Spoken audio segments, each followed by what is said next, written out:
We're back for the tarot card of the day. Today, April 30th, 2015. Tomorrow being the 1st of May. And we're going to shuffle. We're going to shuffle again. We're going to shuffle third time. No, we'll take it to the next. And here, we will select our card. And well, let's see. I feel like we are right up here. There we go. Alright, let's see what our card is today. The King of Pentacles. Yesterday was the Queen of Pentacles. Today we have the King of Pentacles. I think that's a sign enough right there. The keywords are loyal business person, pleasure loving, good with money, conservative, provider, landowner. Reverse keywords: materialism, workaholic, greed, corruption, exploitation, overspending, overeating, jealousy, possessiveness. Okay, sorry. Got it, okay? Well, I believe this is not reversed, so today's card in relation would be the loyal business person, View interpretation. This card could represent a person you know or will encounter, or some aspect of yourself that is present or to call upon now. The King of Pentacles is a successful and ambitious man. He is a practical and careful businessman. He's a manager or owner of resource. Hey, no, bring that back up. There we go. He is a wealthy man. He is careful with his money, but does not mind spending it on life's luxuries. He is a sensual person who treasures comfort. He is generous, but always considers what's in it for him. He didn't get to where he is giving everything away. A thoughtful, considerate lover, husband, and father, the King of Pentacles is a family man. He is calm and patient, but is made upset by erratic behavior by his loved ones. It's like the opposite of my grandfather / landlord. The reverse sounds more like him. So let's get to the reverse interpretation. The King of Pentacles reversed indicates an unhealthy disposition towards the material world. The card could indicate that you are overemphasizing money in your life and putting the acquisition of it before all else. This may make you act in a way that is insecure, hurtful to the ones you love, or even exploitive of others. You may be working so much that you have no time to enjoy your life and loved ones. You may be losing sight of your original calling in pursuit of money. Ask yourself if what you're doing fills your wallet but empties your heart. If so, maybe it's time to make changes. This card could come up when you are overspending on luxuries. You feel like you deserve the best money can buy, but realistically, you cannot afford it. You may be acquiring debt that is going to haunt you far into the future. Try to find ways to reward yourself that are free, like spending time in nature or with a good book, and begin working without a realistic budget. It may be helpful to speak to a financial counselor at this time. Your love of luxury may take the form of overeating. You may be feeling heavy and stagnant. Try to find ways to reward and soothe yourself that are not damaging. While a late night ice cream binge may feel good in the present, you are probably aware that the long-term implications are shame, self-loathing, and possibly even depression. Don't be afraid to ask for help if you are having trouble controlling your eating. The King of Pentacles may appear reversed when someone is acting in a clingy, possessive, and jealous way towards someone else. While it may seem like acting out of love, it's more likely a fear-based behavior. Ironically, this type of behavior is probably the most likely way to bring about the abandonment you fear. That sounds a lot like my grandfather / landlord. He gives all his money away to scam artists in Nigeria who claim that they are bleach blonde white women who are about my age. Now, I'm in my early 30s.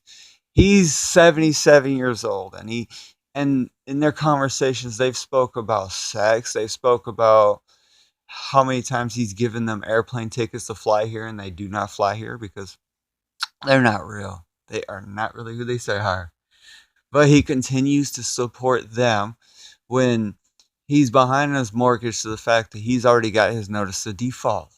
Yes, he's trying to steal the identity of all of his tenants just so that he can get some ductless heatings for himself in his one room that he stays in where his computer was sitting, just because that's where he spends his time. And at night, he shuts the heat off, and since his ductless heating would have a remote and only one remote, that remote would go with him to his bedroom, to his bed where he would sleep and have the heat off. So even though us tenants, we all pay rent, he still continues to turn the heat off on us, steal our food. He's constantly eating. Every 5 to 10 minutes, he's in the fridge eating something because he has to always be eating.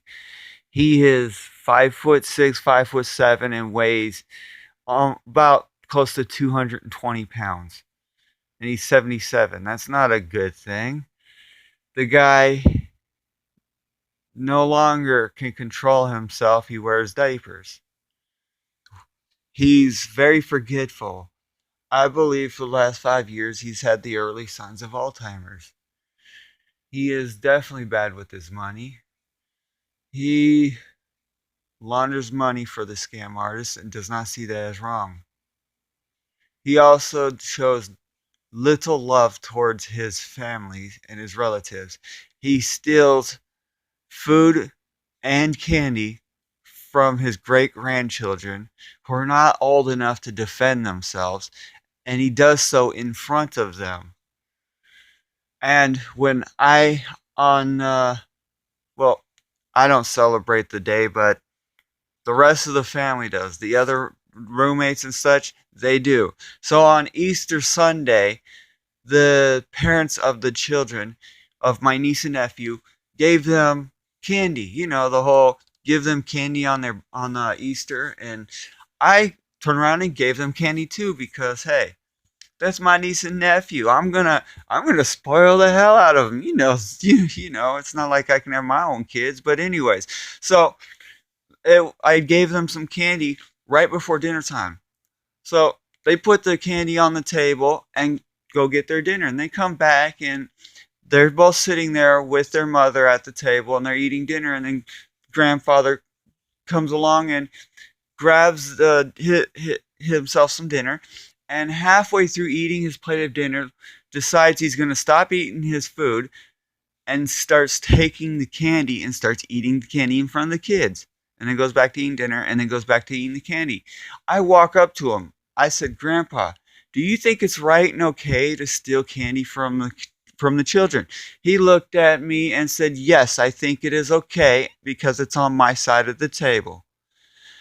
And oh, I got so offended. I so wanted to hit him in the jaw, but decided not to because even though he may be setting a bad example for the children, I do not want to set a bad example for those children. And the look on their mother's face when she heard the disrespect coming out of his mouth towards the children, it's a good thing her and her husband, my brother, taught those children what's right and what's wrong and told them that that is wrong. And it's sad that they've got to hide their candy from him. And it's sad that he takes their cereal and puts it on top of the fridge to where they cannot grab it. Sometimes they wake up and their mother's already gone because she works. She works usually in the early mornings at a medical facility because she's a nurse. Okay? Their father sleeps because, he has his schedule that he deals with, and sometimes they wake up and they need cereal for breakfast, and nobody's awake to grab the cereal down for them. So their parents wanted the cereal left down in an area where they can grab it. Well, grandfather comes around and decides, well, this is my house, so this cereal has become mine. So I'm going to put on top of the fridge in a container. I'm going to dig my dirty hands, unwashed, unclean hands after digging in the trash can, and dig them into the food and eat the food myself. And so there have been mornings where the kids have had to wait till somebody tall, you know, one of us adults gets up to be able to grab the cereal down from the fridge for them to eat and run the risk of getting sick from the unclean, unsanitized, contaminated food. Now, Grandpa claims to be a Christian. He goes to church every Sunday. And I'm wondering, when did Jesus Christ say it was okay to steal from children? When? When? He didn't. That's the problem. Now, I'm an atheist, okay? In regards to the whole religion thing. I don't believe in the existence of higher power or anything beyond death. Death is the final curtain call in my view, belief, and opinion. No. I'm not going to argue with anyone about their beliefs, and just like I don't want anyone arguing me about mine. That's the great thing about here in America. We've got freedom of religion. And me being a constitutionalist, I believe in freedoms like such. So how is that Christian like to steal from the the kids? They cannot fight back. They cannot stand up for themselves in situations like this. How is that Christian like? Somebody answer that. You know? I mean, it's a rhetorical question because it's not Christian like and it's pretty messed up. So, in reverse, this all associates perfect with my grandfather. But on the flip side, in the regular interpretation, sounds perfect for me. Sounds perfect for my youngest brother, who was taken advantage of by our grandfather, who was stealing all of his disability money because my grandfather was his payee. And he was giving all that money away and not paying his bills. And then telling people he's got no food in his fridge, he needs food, he needs all this and that, and now everyone's caught on. So, well, enough of rambling on about this. Let's view card association. So the suit is Pentacles again. The number is the King. Symbol being crowns, stars, armor, and throne. The element is earth. The chakra is first chakra. The colors are green and yellow. And I Ching is a Jiaogua. So this has been the card of the day, the King of Pentacles, for April 30th, 2015. I am DJ B Love, representing Project Bubblegum. Until next time, y'all. Peace.